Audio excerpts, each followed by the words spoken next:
नमस्कार दोस्तों, मैं आज आपके लिए एक और मोटिवेशनल कहानी लेकर आया हूँ, जो आप लोगों को काफ़ी मोटिवेट करेगी, खासकर उन छात्रों को, उन स्टूडेंट को काफ़ी मोटिवेट करेगी, जो पढ़ाई में से भागते हैं, पढ़ने में उनका मन नहीं लगता है। चलिए, ज़्यादा देरी न करते हुए कहानी को शुरू करते हैं। प्राचीन समय में विद्यार्थी गुरुकुल में रहकर ही पढ़ा करते थे। बच्चे को शिक्षा ग्रहण करने के लिए गुरुकुल भेजा जाता था। बच्चे गुरुकुल में गुरु के सानिध्य में आश्रम की देखभाल किया करते थे और अध्ययन भी किया करते थे। वरदराज को भी सभी की तरह गुरुकुल भेज दिया गया। वहां आश्रम में अपने साथियों के साथ घुलने मिलने लगा, लेकिन वह पढ़ने में बहुत ही कमजोर था।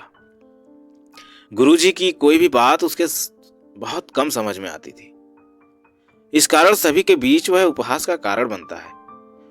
उसके सारे साथी अगली कक्षा में चले गए, लेकिन वो आगे नहीं बढ़ पाया।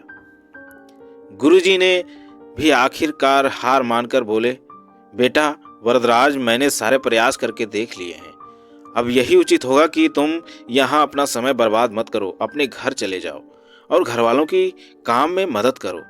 वरदराज ने भी सोचा कि शायद विद्या मेरी किस्मत में नहीं है, और भारी मन से गुरुकुल से घर के लिए निकल गया। दोपहर का समय था। रास्ते में उसे प्यास लगने लगी। इधर उधर देखने पर उसने पाया कि थोड़ी दूर पर ही कुछ महिलाएं कुएं से पानी भर रही थीं। वह कुएं के पास गया। वहां पत्थरों पर रस्सी के आने जाने से निशान बने हुए थे। तो उसने महिलाओं से पूछा, यह निशान आपने कैसे बनाए? तो एक महिला ने जवाब दिया, बेटे, यह निशान हमने नहीं बनाए। यह तो पानी खींचते समय इस कोमल रस्सी के बार बार आने जाने से ठोस पत्थर पर भी ऐसे निशान बन गए हैं।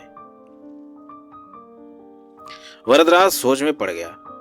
उसने विचार किया कि जब एक कोमल से रस्सी के बार बार आने जाने से एक ठोस पत्थर पर गहरे निशान बन सकते हैं, तो निरंतर अभ्यास से मैं विद्या ग्रहण क्यों नहीं कर सकता? वरदराज ढेर सारे उत्साह के साथ वापस गुरुकुल आया और अथक कड़ी मेहनत की। गुरुजी ने भी खुश होकर भरपूर सहयोग किया। कुछ ही सालों में यह मंदबुद्धि बालक वरदराज आगे चलकर संस्कृत व्याकरण का महान विद्वान बना, जिसने लघु सिद्धांत कौमुदी, मध्य सिद्धांत कौमुदी, सार सिद्धांत कौमुदी, गीरवाड़ मंद मंजरी की रचना की। दोस्तों, अभ्यास की शक्ति का तो कहना ही क्या है। यह आपके हर सपने को पूरा करेगी। अभ्यास बहुत जरूरी है, चाहे वो खेल में हो या पढ़ाई में या किसी और चीज में।